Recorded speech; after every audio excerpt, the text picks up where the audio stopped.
আচ্ছা, ইতিহাস সাবজেক্ট পড়ার সময় আমাদের ১ম যেটা জানতে হবে যে ইতিহাসের জনক কাকে বলা হয়? ইতিহাসের জনক কাকে বলা হয়? তো এটা আমরা ছোটবেলায় পড়েছি সকলেই। কি নাম? হেরোডোটাসকে কিন্তু ইতিহাসের জনক বলা হয়। ঠিক আছে তো? তো এটা তোমরা মাথায় রাখবে। এইবার আমরা দেখব যে ভারতবর্ষের ইতিহাস। তো ভারতবর্ষের ইতিহাস পড়ার আগে আমাদেরকে কিন্তু যে ভাগগুলো রয়েছে, সেই ভাগগুলো জানতে হবে। যে ১ম যে ভাগটা রয়েছে সেটা হচ্ছে প্রাচীন যুগ। ভারতবর্ষের ইতিহাসের ১ম ভাগ হচ্ছে প্রাচীন যুগ, ২য় যেটা ভাগ সেটা হচ্ছে মধ্যযুগ এবং ৩য় যে ভাগটা সেটা হচ্ছে আধুনিক যুগ। তো এই যে ৩ টে যুগে ভাগ করলেই কিন্তু ভারতবর্ষের ইতিহাসটা পুরোটা আমরা পড়তে পারি। ঠিক আছে? তো এই যে প্রাচীন যুগ তোমরা দেখতে পাচ্ছ, এই যে প্রাচীন যুগ, এই প্রাচীন যুগ কিন্তু শুরু হয়েছিল একদম প্রাগৈতিহাসিক যুগ থেকে অর্থাৎ যখন থেকে মানব জাতির যে বিবর্তন শুরু হয়, তো সেখান থেকে শুরু করে একদম যখন ইসলামের আগমন ঘটেছিল, ঠিক আছে তো? তো সেই সময় পর্যন্ত কিন্তু আমরা এটাকে প্রাচীন যুগের মধ্যে ধরতে পারি, ঠিক আছে তো? তো যেটাকে আমরা বলতে পারি যে প্রাগৈতিহাসিক যে যুগটা, ঠিক আছে তো? তো প্রাগৈতিহাসিক থেকে শুরু করে একদম ইসলামিক যে আগমন পর্যন্ত প্রাচীন যুগ আমরা ধরতে পারি। ঠিক সেরকমভাবে আমরা যে মধ্যযুগটা আমরা কিভাবে ধরবো? মধ্যযুগটা আমরা ধরবো একদম যে তোমরা জানো যে মধ্যযুগের যে ইসলামের আগমন যখন ঘটেছিল, ঠিক এটা যে শেষ হচ্ছে, এটার থেকে শুরু করে একদম শেষ হবে কোথায়? শেষ হবে ইউরোপিয়ান যে শক্তিগুলো আসছে, ঠিক আছে? যেখানে আ বিভিন্ন রকম তোমরা জানো যে ইংরেজরা এসেছিল, ফ্রান্স এসেছিল, পর্তুগিজরা সর্বপ্রথম এসেছিল। তো এই যে ইউরোপিয়ানরা যে আসছে, ইউরোপিয়ানদের যে আগমন, তো এই পর্যন্ত কিন্তু আমরা মধ্যযুগ ধরবো, ঠিক আছে তো? আর আধুনিক যুগ ধরবো কি? আধুনিক যুগ ধরবো ঠিক ইউরোপিয়ানদের আগমন থেকে পর থেকে যে শুরু করে একদম আমাদের যে ভারতবর্ষে যে স্বাধীনতা পর্যন্ত, ভারতবর্ষে যখন স্বাধীনতা অর্থাৎ ১৯৪৭ সালে যে স্বাধীনতা হয়েছিল, তো সেই পর্যন্ত কিন্তু আমাদের পুরো আধুনিক যুগ আসবে। তো এই যে ৩ টে যুগে ভাগ করে কিন্তু আমরা ইতিহাসটাকে পড়বো এবং এখান থেকে কিরম টাইপের প্রশ্নগুলো আসছে আ প্রত্যেকটা চ্যাপ্টার ওয়াইজ তোমাদের সামনে তুলে ধরবো। খুব ভালো করে যে ইতিহাসটা বুঝবে, ইতিহাস দেখো, ইতিহাসটা গল্পের মতো কিন্তু মনে রাখতে হয়। তাহলে কিন্তু আলাদা করে পড়ার কিন্তু লাগে না। শুধুমাত্র তোমরা গল্পের মতো দেখবে এবং আমরা যে পিডিএফ গুলো তোমাদেরকে দেবো, সেই পিডিএফ গুলো থেকে তোমরা রিভাইজ দেবে। ঠিক আছে তো? তাহলেই দেখবে ইতিহাস সাবজেক্টটা কতটা সহজ মনে হচ্ছে। সরকারি চাকরির প্রিপারেশন নিচ্ছ তোমাদের জন্য একটা খুশির খবর যে টেক্সট বুক কিন্তু ১ নম্বর মক টেস্ট অ্যাপ এবং এখানে তোমরা দেখতে পাচ্ছ ৮০০ প্লাস এক্সাম, এখানে যে মক টেস্ট তোমরা দিতে পারবে এবং ২২.৫ লাখ প্লাস স্টুডেন্টের সঙ্গে তোমরা কম্পিটিশন করতে পারবে এবং নিজের যে কোন জায়গায় দাঁড়িয়েছো সেটা কিন্তু জানতে পারবে। ১২খানা ল্যাঙ্গুয়েজে বিভিন্ন রকম যে চাকরি পরীক্ষার এখানে কিন্তু মক টেস্ট তোমরা দিতে পারছো এবং এখানে তোমরা দেখতে পাচ্ছ ১,৫০,০০০ কিন্তু মক টেস্ট রয়েছে ৭০০ প্লাস এক্সামের, অর্থাৎ টেক্সট বুকে কিন্তু যে কোনো পরীক্ষার যে মক টেস্ট তোমরা কিন্তু দিতে পারছো। রেলের এনটিপিসি থেকে শুরু করে রেলের গ্রুপ ডি, রেলের যে কোনো exam, SSC, MTS, SSC, CGL থেকে শুরু করে ডাব্লিউবিসিএস প্রত্যেকটা পরীক্ষার এখানে মক টেস্ট কিন্তু তোমরা দিতে পারছো। এই মক টেস্টগুলো কিন্তু তোমাদের দিতে গেলে টেক্সট বুকের পাস প্রো নিতে হবে বা পাস প্রো ম্যাক্স নিতে হবে। পাস প্রো ম্যাক্সে হচ্ছে তোমরা এআই সলিউশন পাবে আর পাস প্রোতে এআই সলিউশন পাবে না, ঠিক আছে তো? অর্থাৎ তোমরা এখানে টেক্সট বুক পাস প্রো যদি তোমরা শুধু মক টেস্ট দিতে চাও এবং তোমরা সেখানে মক টেস্টের উত্তরগুলো জানতে চাও, তাহলে তোমরা ইয়ারলি পাস প্রোটা নাও, যেটার ১৭৯৯ টাকা না, এখন কিন্তু এই ১২ থেকে ১৪ জুন সেল চলছে, সেখানে মাত্র ৩৫১ টাকা তোমরা কিন্তু পেয়ে যাচ্ছ এবং ইউজ কুপন করে তোমরা জিকে ম্যানিয়া যদি লিখে তোমরা অ্যাপ্লাই করো তাহলে কিন্তু আরও 12% ছাড় পাবে। আর যদি পাস প্রো ম্যাক্স নিতে চাও, যেখানে তোমরা মক টেস্ট দেবে, তার সঙ্গে সঙ্গে তোমাদের কোনো ডাউট থাকলে সেই ডাউটেরও কিন্তু অ্যান্সার পাবে, সেটার জন্য ৩৯৫ টাকা ১ বছরের পাস প্রো কিন্তু তোমরা নিতে পারো। ১ বছর ধরে বিভিন্ন পরীক্ষা কিন্তু এখানে তোমরা মক টেস্ট দিতে পারছো। ঠিক আছে? তাহলে চলো ১ম যে আমরা দেখব যে এই যে এটা তোমরা জানো ছোটবেলায় আমরা পড়েছি যে মহামানবের সাগর তীর, ঠিক আছে তো? তো এটা কিন্তু কবিগুরু রবীন্দ্রনাথ ঠাকুর যে ভারতবর্ষকে যে মহামানবের সাগর তীর বলেছে। তো তখন কিন্তু 9, 10 এ এই প্রশ্নটা আসতো যে মহামানবের সাগর তীর কে বলেছেন ভারতবর্ষকে? সেটা হচ্ছে রবীন্দ্রনাথ ঠাকুর। কেন বলেছেন? কারণ ভারতবর্ষে তোমরা জানো যে বিভিন্ন জাতির মিলনভূমি কিন্তু এই ভারতবর্ষ ছিল। বিভিন্ন জাতির, ঠিক আছে তো? তো আগে কিন্তু আমরা যে প্রোটো অস্ট্রেলিয়া থেকে নিগ্রো থেকে শুরু করে প্রত্যেকটা যে জনজাতি কিন্তু ভারতবর্ষে পাওয়া যায়। তো তার জন্য তিনি এটা মহামানবের সাগর তীর বলে বর্ণনা করেছেন। ঠিক একই কারণে ঐতিহাসিক ভিনসেন্ট স্মিথ কিন্তু ভারতবর্ষকে নৃতত্ত্বের জাদুঘর বলেছেন, ঠিক আছে? তো বুঝতে পারছো নৃতত্ত্বের জাদুঘর। তো এই প্রশ্নটা কিন্তু বহু পরীক্ষায় আসে যে ভারতবর্ষকে নৃতত্ত্বের জাদুঘর কে বলেছেন? সেটা হচ্ছে ভিনসেন্ট স্মিথ, ঠিক আছে? আচ্ছা, এইবার আমরা দেখব যে ভারত, অর্থাৎ আমরা যে ভারতবর্ষ সম্পর্কে জানি, তো এই যে ভারতবর্ষে কিন্তু বিভিন্ন নামে আমরা জানি, ঠিক আছে তো? তো কেউ কিন্তু ভারতবর্ষকে যে ভারত নামে চেনে, ঠিক আছে? তো ভারত নামে চেনে, কেউ ইন্ডিয়া নামে চেনে। তো এই যে ভারত নামটা, তো হঠাৎ করে ভারত নামটা হতে গেল কেন? তো অ্যাকচুয়ালি এই যে ভারত নামের যে প্রেক্ষাপটটা আছে বা জানা যায়, সেটা হচ্ছে প্রাচীন যুগে ভরত নামে এক রাজা ভারতবর্ষে যে একজন রাজত্ব করতেন, ঠিক আছে? তো তার নাম অনুসারে কিন্তু আমাদের যে এই দেশটির নাম ভারতবর্ষ আমরা জেনে থাকি, ঠিক আছে? তো নেক্সট আমরা জানবো কি? নেক্সট হচ্ছে জানবো হিন্দুস্তান। তো দেখো হিন্দুস্তান রয়েছে এবং ইন্ডিয়া রয়েছে, ঠিক আছে তো? তো বিদেশীদের কাছে আমাদের যে দেশটা কিন্তু ইন্ডিয়া নামে পরিচিত, ঠিক আছে? ভারতের থেকে বেশি কিন্তু ইন্ডিয়া নামে বিদেশীদের কাছে পরিচিত। তো ভারতবর্ষ জানো যে সিন্ধু নদীর তীরে ভারতবর্ষ গড়ে উঠেছিল এবং এই যে পার্সিকরা কিন্তু সিন্ধু নদীকে হিন্দু বলতো। কি বলতো? সিন্ধু নদীকে হিন্দু বলতো। এবং সেই হিন্দু থেকেই কিন্তু পরবর্তীকালে কালক্রমে হিন্দুস্তান বা হিন্দুদের বাসভূমি অনেকে কিন্তু এটা এখানে বলা হয়ে থাকে, ঠিক আছে তো? এবং এখানে কিন্তু শুধু তাই নয় যে গ্রিক এবং রোমানরা এই যে হিন্দু, যে এই হিন্দুর যে উচ্চারণটা তারা ইন্দাস করতো। কি করতো? ইন্দাস, ঠিক আছে তো? তারা যে গ্রিক এবং রোমানরা এই হিন্দুস উচ্চারণটা ইন্দাস করতো এবং এই বলা হয়ে থাকে যে এই ইন্দাস থেকেই ইন্ডিয়া নামটা কিন্তু এসেছে, ঠিক আছে? তো এইভাবে কিন্তু আমরা ভারতবর্ষের যে বিভিন্ন নামগুলো জানতে পারি। তো এইবার আমরা কি দেখব? এবার আমরা দেখব যে ইতিহাসের যুগ। তো ইতিহাসের যুগকে কিন্তু ৩ টে ভাগে ভাগ করা যায়। কি, কি ভাগ? একটা হচ্ছে প্রাগৈতিহাসিক যুগ, একটা হচ্ছে প্রায় ঐতিহাসিক যুগ, আর একটা হচ্ছে ঐতিহাসিক যুগ। তো এগুলো আমরা জানবো। দেখো, প্রাগৈতিহাসিক যুগ হচ্ছে সেই যুগটা যখন পর্যন্ত কিন্তু কোনো লিখিত যে উপাদান, যে বিভিন্ন যে লিখিত উপাদান তখনও কিন্তু যে সূচনা পাওয়া যায়নি, ঠিক আছে? কোনো লিখিত উপাদান কিন্তু পাওয়া যায়নি যে যুগে, সেটা হচ্ছে প্রাগৈতিহাসিক যুগ, ঠিক আছে তো? তো এই যে প্রাগৈতিহাসিক যুগটায় কিন্তু বিভিন্ন এটারও আবার ৩ টে ভাগ রয়েছে। একটা হচ্ছে প্রাচীন প্রস্তর যুগ, মধ্যপ্রস্তর যুগ এবং নব্যপ্রস্তর যুগ। তো এটা তো আমরা পড়বো আজকে। তো এটা আমরা দেখছি এবং নেক্সট যেটা দেখো যে প্রায় ঐতিহাসিক যুগ। তো প্রায় ঐতিহাসিক যুগটা কি? প্রায় ঐতিহাসিকটা যুগ হচ্ছে যে লিখিত উপাদান পাওয়া গেছে। লিখিত উপাদান পাওয়া গেছে কিন্তু তার পাঠোদ্ধার করা যায়নি। তো প্রাগৈতিহাসিক যুগ হচ্ছে লিখিত উপাদান একেবারেই পাওয়া যায়নি। প্রায় ঐতিহাসিক যুগ হচ্ছে লিখিত উপাদান পাওয়া গেছে কিন্তু তার পাঠোদ্ধার করা যায়নি। অর্থাৎ সেটা পড়ে বোঝা যায়নি। যেমন আমরা কি জানি? সিন্ধু যে লিপি, সেই সিন্ধু লিপি কিন্তু এখনো পর্যন্ত কেউ পড়ে উঠতে বা উদ্ধার করতে পারেনি, পাঠোদ্ধার করতে পারেনি। তো এই যে যুগটাকে বা এই যে সময়কালটাকে আমরা প্রায় ঐতিহাসিকের মধ্যে দেখতে পারি।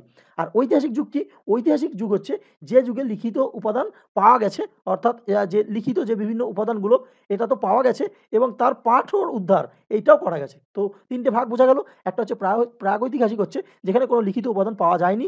প্রায় ঐতিহাসিক হচ্ছে লিখিত উপাদান পাওয়া গেছে কিন্তু পাঠোদ্ধার করা সম্ভব হয়নি, যেমন সিন্ধু লিপি। আর ঐতিহাসিক যুগ হচ্ছে যেখানে লিখিত উপাদান পাওয়া গেছে এবং পাঠোদ্ধারও করা গেছে, ঠিক আছে? তো এই ৩ টে ভাগে কিন্তু ভাগ করা যায় ইতিহাসের যুগ। তো আমরা আজকে দেখব কি? প্রাগৈতিহাসিক যুগ, ঠিক আছে তো? তো প্রাগৈতিহাসিক যুগে আমরা আদিম সভ্যতা জানি। তো সেই আদিম সভ্যতাকে ভাগে ভাগ করা যায় এবং তার ভাগগুলো আমরা আজকে জানবো এবং এই ভাগ থেকে কিন্তু যেরকম টাইপের প্রশ্নগুলো আসে একবার জেনে রাখো যে এই ভাগে তোমাদেরকে জানতে দেবে যে আগে ভাগগুলো দেখো যে কি, কি ভাগ বলছে। যে প্রাচীন প্রস্তর যুগ বা প্যালিওথিক যুগ, প্যালিওথিক এজ। নেক্সট হচ্ছে মধ্যপ্রস্তর যুগ বা মেসোলিথিক এজ। তারপর হচ্ছে নতুন প্রস্তর যুগ বা নিওলিথিক এজ। তারপর হচ্ছে তাম্রপ্রস্তর যুগ বা চ্যালকোলিথিক এজ। তো এখান থেকে যেরকম প্রশ্নগুলো আসে যে এই বিভিন্ন ধরো বলে দিল যে প্রাচীন প্রস্তর যুগে মানুষের কি কাজ করতো, কিভাবে তারা শিকার করতো, তাদের অস্ত্র যে পাওয়া গেছে কোন জায়গায়, এই সমস্ত জিনিসগুলো, নিদর্শনগুলো কোথায় পাওয়া যায়, এরকম বিভিন্ন ছোট, ছোট প্রশ্ন কিন্তু এখান থেকে বিভিন্ন পরীক্ষায় আসে। তো আমরা প্রত্যেকটা যে যুগ এক, এক করে বলবো এবং যেগুলো ইম্পর্টেন্ট পরীক্ষার পারপাসে বেশিরভাগ করে আসে, তো সেগুলো তোমাদের সামনে তুলে ধরবো। খুব ভালো করে ব্যাপারগুলো বোঝো এবং যখন ব্যাপারগুলো বুঝে যাবে তারপর তোমরা কিন্তু পিডিএফ দিয়ে দেখবে ব্যাপারটা, তাহলে কিন্তু কোনো রকমভাবে কিন্তু তোমাদের কিন্তু একদম প্রেশার নিতে হবে না, একদম গল্পের মতো মনে থাকবে, ঠিক আছে? তো এখানে তোমরা দেখতে পাচ্ছ কি? প্রাচীন প্রস্তর যুগ বা প্যালিওথিক এজ, ঠিক আছে তো? যেটা তোমরা দেখতে পাচ্ছ ৫০০,০০০ থেকে ১০,০০০ বিসি পর্যন্ত এটা কিন্তু রয়েছে, ঠিক আছে তো? তো এখানে একটা জিনিস তোমরা জেনে রাখো যে এই যুগের যে মানুষ ছিল তারা কিন্তু হান্টার্স এবং ফুড গ্যাদারিং ছিল। অর্থাৎ কি? তারা শিকার করত এবং কি ছিল? এবং খাদ্য সংগ্রহ করত, ঠিক আছে তো?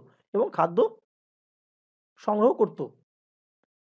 তো এই যে ১ম যে যুগটা প্রাচীন প্রস্তর যুগ, সেই যুগে কিন্তু বেসিক্যালি মানুষরা শিকার করত এবং খাদ্য সংগ্রহ করত। তখনও কিন্তু তারা খাবার প্রস্তুত করতে পারত না, ঠিক আছে?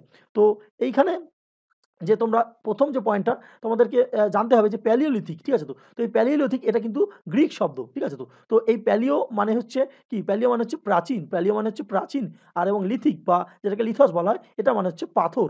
তার জন্য এই যে যুগটার নাম হচ্ছে প্রাচীন প্রস্তর যুগ, ঠিক আছে? অর্থাৎ কি? প্যালিও মানে প্রাচীন এবং লিথিক মানে হচ্ছে পাথর। তো এটার মানে হচ্ছে প্রাচীন প্রস্তর যুগ, ঠিক আছে তো? তো এই যে প্রাচীন প্রস্তর যুগ, এই প্রাচীন প্রস্তর যুগে যে মানুষের যে হাতিয়ার ছিল, ঠিক আছে? তো এই প্রাচীন প্রস্তর যুগে মানুষের যে হাতিয়ার ছিল, হাতিয়ারগুলো কিরকম ছিল? তাদের যে হাতিয়ার ছিল, সেই হাতিয়ারগুলো কিন্তু অনেক বড়, বড় হাতিয়ার ছিল, ঠিক আছে? তো অর্থাৎ কি? তাদের তখনকার দিনে তারা যে হাতিয়ারগুলো ছিল বেশিরভাগ বিভিন্ন বড়, বড় পাথর দিয়ে তৈরি হতো, ঠিক আছে তো? শুধু কিন্তু পাথর না, তাদের যে হাতিয়ারগুলো বিভিন্ন রকম নুড়ি পাথর, কোয়ার্টজাইট দিয়েও তৈরি হতো, ঠিক আছে তো? এবং এই যন্ত্রপাতিগুলোর কিন্তু সেই সময় কোট টুল নামে কিন্তু এই যন্ত্রপাতিগুলোকে পরিচিত ছিল, ঠিক আছে তো? অর্থাৎ বড়, বড় পাথর দিয়ে কিন্তু তারা হাতিয়ার তৈরি করত, ঠিক আছে তো? এবং খাদ্য কি? তারা কিন্তু তখন গুহাতে বসবাস করত বা অনেক সময় খোলা আকাশের নিচেও তারা বসবাস করত এবং প্রাণ ধারণের জন্য তারা কিন্তু শিকার করত, ঠিক আছে? অর্থাৎ তারা যেহেতু খাদ্য তৈরি করতে পারত না, তখন কোনো কৃষিকাজ তারা জানতো না। তো তার জন্য কিন্তু তারা শিকার করত, ঠিক আছে তো? এবং হাতিয়ার ছিল অমসৃণ পাথর, ঠিক আছে? তখনও কিন্তু মসৃণ হয়নি, কারণ তারা তখন জানতো না সেরকম কিছু। তো পাথর যেরকম ছিল সেইরকম দিয়েই তারা কিন্তু সেই শিকার করতো, ঠিক আছে? এবং তখন কিন্তু তারা কাঁচা মাংস খেত। কারণ কি? কারণ তখনও কিন্তু তারা আগুনের ব্যবহারটা জানেনি, ঠিক আছে তো? তো আগুনের ব্যবহার কিন্তু জেনেছে এই যুগেরই, অর্থাৎ প্রাচীন প্রস্তর যুগকেও কিন্তু আবার ৩ রকম ভাগে ভাগ করা যায়, ঠিক আছে তো? তো সেগুলো কি? সেগুলো হচ্ছে নিম্ন প্রাচীন প্রস্তর যুগ, মধ্য প্রাচীন প্রস্তর যুগ এবং শেষতম প্রাচীন প্রস্তর যুগ, ঠিক আছে তো? তো এই শেষতম প্রাচীন প্রস্তর যুগে কিন্তু আগুনের ব্যবহারটা তারা শিখেছিল। তো এই আগুনের ব্যবহার শেখার পেছনেও কিন্তু একটা কারণ আছে। দেখো হঠাৎ করে তারা তো কিছুই জানতো না। হঠাৎ করে কি করে তারা, আমরা কিন্তু বইয়ে পড়েছি যে আগুনের ব্যবহার শিখেছে। তো আমরা কি জানতাম যে মা বইয়ে যেটা আমরা ছোটবেলায় পড়েছিলাম যে পাথরে, পাথরে ঘষে তারা আগুনের ব্যবহার শিখেছে, ঠিক আছে? কিন্তু হঠাৎ করে কেন পাথরে, পাথরে তারা যে ঘষতে গেল, ঠিক আছে তো? এর কারণ হচ্ছে তারা যে পাথর দিয়ে কি তৈরি করতো? তারা পাথর দিয়ে হাতিয়ার তৈরি করতো। তো একটা পাথরের সঙ্গে আরেকটা পাথরের তারা কি করতো? একটা পাথরের সঙ্গে আরেকটা পাথর ঘষে, ঘষে পাথরগুলোকে যে হাতিয়ার তৈরি করার চেষ্টা করতো এবং হঠাৎ করে তারা কিন্তু দেখতে পেয়েছিল যে সেখান থেকে আগুনের ফুলকি ঝরছে, ঠিক আছে তো? তো এইভাবেই কিন্তু আগুনের যে ব্যবহারটা কিন্তু তারা শিখেছে। তো নেক্সট আমরা যেটা দেখব বাসস্থান। তো আগেই বললাম যে কৃষিকাজ বা আগুন জ্বালানো তারা জানতো না এবং তার জন্য তাদের কিন্তু কোনো নির্দিষ্ট বাসস্থানও ছিল না। তো এই যুগের শেষ ভাগে যেটা বললাম, যেটাকে আপার প্যালিওলিথিক বা শেষ যে প্যালিওলিথিক যুগ বলা হয়, এখানে আগুনের ব্যবহার মানুষ শিখেছিল এবং এই যুগে কিন্তু আধুনিক মানুষ হোমো সেপিয়েন্স এ রূপান্তরিত হয়েছিল। তো হোমো সেপিয়েন্স কি? তোমরা দেখতে পাচ্ছ যে মানুষের যে বিবর্তনগুলো ঘটেছিল কিরকম, কিরকমভাবে বিবর্তন। তো এই যে মানুষটা দেখতে পাচ্ছ এটা হচ্ছে মডার্ন হোমো সেপিয়েন্স মানুষ, ঠিক আছে? তো এইভাবে কিন্তু মানুষের যে বিবর্তনটা ঘটেছিল। তো এখানে তোমরা দেখতে পাচ্ছ। তো নেক্সট আমরা যেটা জানবো যে দেখো পাকিস্তানের অন্তর্গত সোয়ান ভ্যালি এবং দক্ষিণ ভারতের মাদ্রাজ অঞ্চলে এই যে তৈরি হাতিয়ার বা সরঞ্জামগুলো দেখতে পাওয়া যায়। কোনগুলো?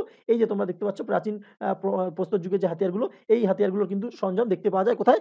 সোয়ান ভ্যালি এবং পাকিস্তানের সোয়ান ভ্যালি এবং দক্ষিণ মাদ্রাজের অঞ্চলে, ঠিক আছে তো? এছাড়াও যেখানে নিদর্শন পাওয়া যায় এটা হচ্ছে, একটা হচ্ছে মহারাষ্ট্রে, এটা হচ্ছে মহারাষ্ট্রের নেভাসা এবং ভীমবেটকা। ভীমবেটকা কোথায়? ভীমবেটকা হচ্ছে মধ্যপ্রদেশে। তো খুবই গুরুত্বপূর্ণ সাইট কিন্তু এই ভীমবেটকা। এই ভীমবেটকা থেকে কিন্তু প্রশ্ন আসে যে ভীমবেটকা সাইটটা কোথায়? সেটা হচ্ছে মধ্যপ্রদেশে। ঠিক আছে? তো এইবার আমরা দেখব কি?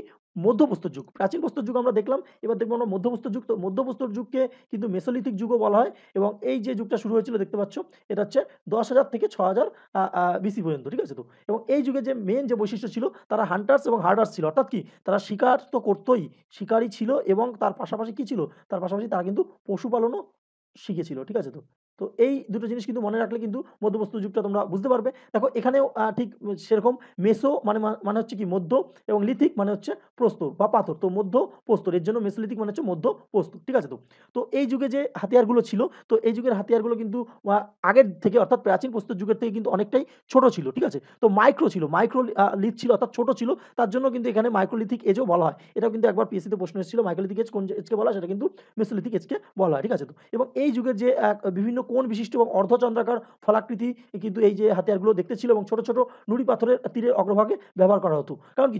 যখন আগের যে ছিল প্রাচীন প্রস্তর যুগে বড়, বড় হাতিয়ার ছিল। তো এবার কি হলো? এবার হচ্ছে ছোট, ছোট হাতিয়ার হলো এবং তীক্ষ্ণ হলো। তো যখনই ছোট হাতিয়ার হলো তখন কি? যখন দ্রুতগামী কোনো পশু হিংস্র পশু যাচ্ছে, তখন তারা সেটা ছুঁড়ে এও কিন্তু যে পশুকে মারতে পারত বা শিকার করতে পারত। তো তোমরা এখানে দেখো আগেরগুলোর থেকে কিন্তু অনেকটাই আকারে ছোট হয়েছে এবং অনেকটা তীক্ষ্ণ হয়েছে। অর্থাৎ এই যে তীক্ষ্ণ যে হাতিয়ারগুলো, এগুলো কিন্তু দ্রুতগামী কোনো পশু তাকে ছুঁড়ে মারলে, মেরেও কিন্তু তারা শিকার করত। ঠিক আছে তো? তো এইভাবে কিন্তু একে বিবর্তন কিন্তু ঘটছে। তো নেক্সট দেখতে পাচ্ছ জীবিকা। তো সেই যুগে যে মানুষ যে জীবিকা যে ছিল সেটা হচ্ছে কি? পশুপালন কিন্তু তারা করত এবং এই যুগে শুধু যে পশুপালন করত তার যে আ নিদর্শন যেটা পাওয়া গেছে, যেখানে কিন্তু ভেড়া, ছাগল, হরিণ, শূকর এগুলোর বিভিন্ন অস্তিত্ব পশুর যে হাড় থেকে কিন্তু বোঝা গেছে যে এইসব পশুপালন তারা করত। ঠিক আছে তো? এছাড়া মাছ ধরা, পশু শিকার ছিল, তারা কিন্তু করত।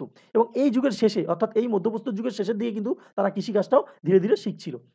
এবং এই যুগে মাটির পাত্র তৈরি হলেও কুমোরের যে চাকার ব্যবহার তারা শেখেনি। অর্থাৎ মাটির বিভিন্ন পাত্র তারা তৈরি করত। কারণ হঠাৎ করে কারণ যে মাটির পাত্রের তাদের প্রয়োজন হলো কেন? কারণ এই যুগে যে শেষ দিকে কি বলেছে? কৃষিকার্য শিখেছিল। তো কৃষিকার্য যখন করত তখন কোনো রকম ফসল যখন হতো, তো সেই ফসলটা কি?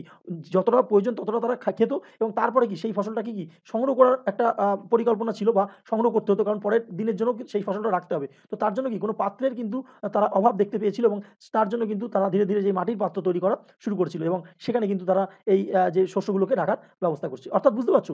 যখনই তাদের কোনো রকম কিছুর প্রয়োজন পড়ছে, তখনই কিন্তু মানুষের মধ্যে কোনো কিছু আবিষ্কার করার বা কোনো কিছু তৈরি করার মনোভাব জাগছে। ঠিক আছে? তো এই যুগের যে নিদর্শনগুলো পাওয়া যায় সেটা হচ্ছে মধ্যপ্রদেশের ভীমবেটকা। এখানে অনেক গুহাচিত্রের সন্ধান পাওয়া যায়। তো অনেক গুহাচিত্রের সন্ধান পাওয়া যায়। এখানে তোমরা এটা দেখতে পাচ্ছ মধ্যপ্রদেশের ভীমবেটকা। তো খুবই গুরুত্বপূর্ণ একটা সাইট কিন্তু মধ্যপ্রদেশের ভীমবেটকা, এবং এখানে বিভিন্ন যে তোমরা দেখতে পাচ্ছ যে এখানে কিন্তু তারা যে শিকার করছে, দল বেঁধে যাচ্ছে শিকার করছে, সেই ছবিগুলো কিন্তু এখানে তুলে ধরা হয়েছিল। ঠিক আছে তো? এবং এছাড়াও কিন্তু আদমগড় জায়গাটাও কিন্তু মধ্যপ্রদেশে রয়েছে। আর এছাড়া বাগড়, এটা খুবই গুরুত্বপূর্ণ সাইট। এটা বিভিন্ন পরীক্ষায় আসে যে বাগড় যে সাইটটা মধ্যপ্রস্তর যুগে, এটা কোন রাজ্যে রয়েছে বর্তমানে রাজস্থান রাজ্যে রয়েছে। এছাড়া চোপানি মান্ডো বলে একটা সাইট রয়েছে, সেটা হচ্ছে ইউপি অর্থাৎ উত্তরপ্রদেশে রয়েছে। এইবার আমরা দেখব কি নতুন প্রস্তর যুগ বা নিওলিথিক এজ। ঠিক আছে তো? তো এই যুগে কিন্তু মানুষ ফুড প্রোডিউসিং করা শুরু করলো, অর্থাৎ কি খাদ্য উৎপাদন করা শুরু করেছিল। ঠিক আছে তো? বুঝতেই পারছো, প্রথমে কিন্তু তারা পশুপালন মানে শিকার করতো, তারপর পশুপালন এবং পশু শিকার দুটোই করতো, এবং নতুন প্রস্তর যুগে এসে কিন্তু তারা খাদ্য উৎপাদন করা শিখে গেল। ঠিক আছে তো? যেহেতু মধ্যপ্রস্তর যুগের শেষের দিক থেকেই তারা কৃষিকাজটা শুরু করেছিল, তো নতুন প্রস্তর যুগে আল্টিমেট তারা কিন্তু খাদ্য উৎপাদন করবে। তো এই যুগের যে এখানে দেখে নাও, এখানে নিও মানে হচ্ছে নতুন, নিও মানে নামটাই বুঝতে পারছো, নিও মানে নতুন এবং লিথস মানে প্রস্তর। তো নতুন প্রস্তর যুগ এইভাবে কিন্তু নামটা এসেছে। ঠিক আছে তো? তো এই যুগে যে হাতিয়ার ছিল না, এই যুগের হাতিয়ারগুলো আগের তুলনায় অনেকটা মসৃণ এবং চকচকে ছিল। কি ছিল? মসৃণ ছিল, অর্থাৎ খুব ধারালো এবং চকচকে ছিল। ঠিক আছে তো? আগের থেকে। তো মানুষ যত বিবর্তন আসবে তত তো জিনিস ভালো হবে। তো এই দেখতে পাচ্ছ তোমরা কত সুন্দর দেখতে পাচ্ছ যে চকচক আগের থেকে কিন্তু অনেকটাই চকচক হয়েছে। ঠিক আছে তো? তো এবং এই যুগে শস্য উৎপাদন, গৃহপালিত পশুর ব্যবহার তারা কিন্তু শিখেছিল, এবং মানুষের প্রথম গৃহপালিত পশু বলা হয় ভেড়াকে। ঠিক আছে? এবং এই যুগে কিন্তু মানুষ যেহেতু দেখো ধীরে ধীরে তারা গৃহপালিত পশুর ব্যবহার শিখলো, এবং সেখান থেকে তারা বিভিন্ন রকম জিনিসপত্র পাওয়া শুরু করলো, এবং খাদ্য উৎপাদন করতে শিখলো। তো আস্তে আস্তে কি তাদের মধ্যে চিন্তাভাবনা আসলো যে ঘর বাড়ি তৈরি করা, অর্থাৎ আগে যেমন গুহাতে থাকতো বা খোলা আকাশের নিচে থাকতো, তো এখন কিন্তু সেটা করলো না। এখন কি করলো? তারা ঘর তৈরি করার চেষ্টা করলো। এখানে তোমরা দেখতে পাচ্ছ যে ঠিক তারা কি করছে, যে পশুপালন করছে বা ঘর তৈরি করার চেষ্টা করছে। ঠিক আছে তো? এইসব জায়গায় তারা কিন্তু যে কৃষিকাজ করতো। আচ্ছা, তো এখানে আগুনের ব্যবহারও কিন্তু তারা তখন শিখে গেছিল, যেটা আমরা আগেই দেখেছি। তো সেই আগুনের ব্যবহার দিয়ে কিন্তু তারা তখন যে বিভিন্ন যে আ বে মাংস যদি তখন তারা শিকারও করত, তাহলে কিন্তু সেইটা কাঁচা খেত না। তখন কিন্তু তারা আগুনে ঝলসে খেত। আচ্ছা, নেক্সট দেখতে পাচ্ছ যে কুমোরের চাকার ব্যবহার শুরু হয় এই যুগে। ঠিক আছে তো? তো চাকার ব্যবহার কিন্তু আগের যুগে শুরু হয়নি। এই যুগ থেকে কিন্তু চাকার ব্যবহার শুরু হয়েছিল। তো এটাও কিন্তু পরীক্ষায় আসে। আচ্ছা, এই যে প্রশ্নটা, এটা WBCS এ এসেছিল যে কোথায়, কোথায় ৩ টে যুগেরই সন্ধান পাওয়া যায়? অর্থাৎ প্রাচীন প্রস্তর যুগেও, মধ্যপ্রস্তর যুগ এবং নতুন প্রস্তর যুগ। এই ৩ টে যুগেরই সন্ধান কোথায় পাওয়া যায়? সেটা হচ্ছে উত্তরপ্রদেশের বোলা নদী উপত্যকায় এই ৩ টে যুগেরই সন্ধান কিন্তু পাওয়া যায়। ঠিক আছে? আচ্ছা, এইবার আমরা কি দেখব? এবার আমরা দেখব যে তাম্রপ্রস্তর যুগ, বা যেটাকে আমরা চ্যালকোলিথিক এজ বলছি। তো চ্যালকো কথার অর্থ হচ্ছে তামা। চ্যালকো কথার অর্থ হচ্ছে তামা। তো সুতরাং চ্যালকোলিথিক, লিথিক মানে আমরা জানি কি প্রস্তর। তো তাম্রপ্রস্তর যুগ এটাকে বলা হয়। এবং এই যুগের মানুষ কিন্তু ১ম ধাতুর ব্যবহার শিখেছিল, এবং এই যুগে কিন্তু ১ম ধাতুর ব্যবহার শিখেছিল, এবং তামাই ছিল মানুষের ১ম ব্যবহার করা ধাতু। এটাও কিন্তু একটা পরীক্ষায় এসেছিল যে মানুষের ১ম ব্যবহৃত ধাতুর নাম কি? সেটা হচ্ছে তামা। তো শুধুমাত্র তামা না, এরপর কিন্তু তারা তামার সঙ্গে কিন্তু তারা টিন মিশিয়ে, তখন যদিও এসব জানত না, তো তামার সঙ্গে টিন মিশিয়ে তারা কিন্তু নরম তামাকে শক্ত করে ব্রোঞ্জ প্রস্তুত করা শুরু করেছিল, এবং তারপরে কিন্তু ধীরে ধীরে এই চালকোলিথিক এজ ব্রোঞ্জ যুগে পরিণত হতে শুরু করে। এবং এই সময় তারা কিন্তু গম, চাল, বিভিন্ন মুখ্য খাদ্যবস্তু ছিল, এছাড়া বাজরা, ডাল এবং ডাল জাতীয় বিভিন্ন খাদ্যশস্য তারা উৎপাদন করা শিখে গিয়েছিল। ঠিক আছে? আচ্ছা, তারা কুমোরের যে চাকা তৈরি করতো, এবং তার ফলে কিন্তু তারা মাটির বিভিন্ন সরঞ্জাম প্রস্তুত করতো।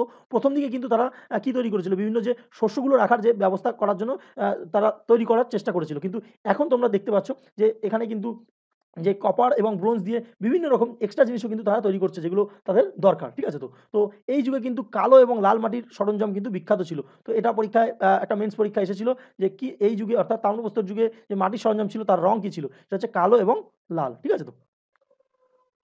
আচ্ছা, এইবার আমরা দেখব যে প্রাক হরপ্পা সভ্যতা। দেখো, হরপ্পা সভ্যতা আমরা এর পরবর্তী যে আমাদের চ্যাপ্টার, সেটা কিন্তু হরপ্পা সভ্যতা আছে। তো হরপ্পা সভ্যতার আগে কিন্তু আমরা জানি হরপ্পা সভ্যতা অনেকটাই আপডেটেড সভ্যতা। কিন্তু হঠাৎ করে কি এত আপডেট হলো? না। হরপ্পা সভ্যতার আগে কিন্তু অনেক আগেই এটা কিন্তু হঠাৎ করে আকস্মিক ঘটনা নয়। কারণ এর আগে কিন্তু মেহেরগড় বা তার সন্নিহিত অঞ্চলে মানব সভ্যতার যে বিকাশ ঘটেছিল, সেটাই হরপ্পা সভ্যতার একটা পরিপূর্ণ রূপ হিসেবে হয়েছিল। ঠিক আছে? অর্থাৎ কি হরপ্পা সভ্যতা তৈরির আগেও যে মেহেরগড় সভ্যতা বা তার সন্নিহিত অঞ্চলে যে মানব সভ্যতার বিকাশ ঘটেছিল, সেটাই কিন্তু তার পরবর্তী ছাপ ছিল। ঠিক আছে তো? তো এই যে মেহেরগড় সভ্যতা, তো মেহেরগড় সভ্যতা এটা কোথায় তৈরি হয়েছিল? এটা হচ্ছে বোলান গিরিপথের কাছে কোয়েটা শহর থেকে ১৫০ কিলোমিটার দূরে কাচ্চি উপত্যকায় মেহেরগড়ের প্রত্নক্ষেত্রে এটি কিন্তু আবিষ্কৃত হয়েছিল। তো এটা কিন্তু খুবই গুরুত্বপূর্ণ এবং দেয়, এবং এখান থেকে যে প্রশ্নটা সবথেকে বেশি দেয় যে কে এই মেহেরগড় সভ্যতা আবিষ্কার করেছিল? সেটা হচ্ছে ফরাসি প্রত্নতাত্ত্বিক ফ্রাঁসোয়া জারেজ। খুবই গুরুত্বপূর্ণ। ফ্রাঁসোয়া জারেজ ১৯৭৪ সালে এই মেহেরগড় সভ্যতা আবিষ্কার করেছিল। ঠিক আছে? আচ্ছা, এইবার আমরা কি দেখব?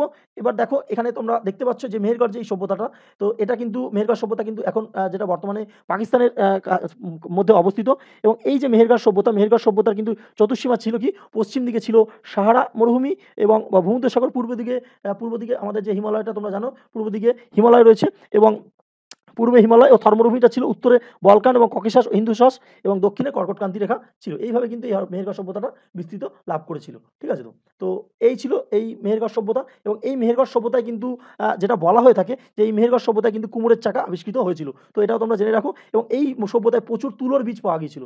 তো যদি কখনো পরীক্ষায় প্রশ্ন আসে যে তুলোর বীজ কোন সভ্যতায় পাওয়া গিয়েছিল? সেটা হচ্ছে মেহেরগড় সভ্যতা। ঠিক আছে? তো এই মেহেরগড় সভ্যতা থেকে এরকম টাইপেরই প্রশ্নগুলো আসে। তো আজকের ভিডিওটা এখানেই সমাপ্ত করলাম। ধন্যবাদ।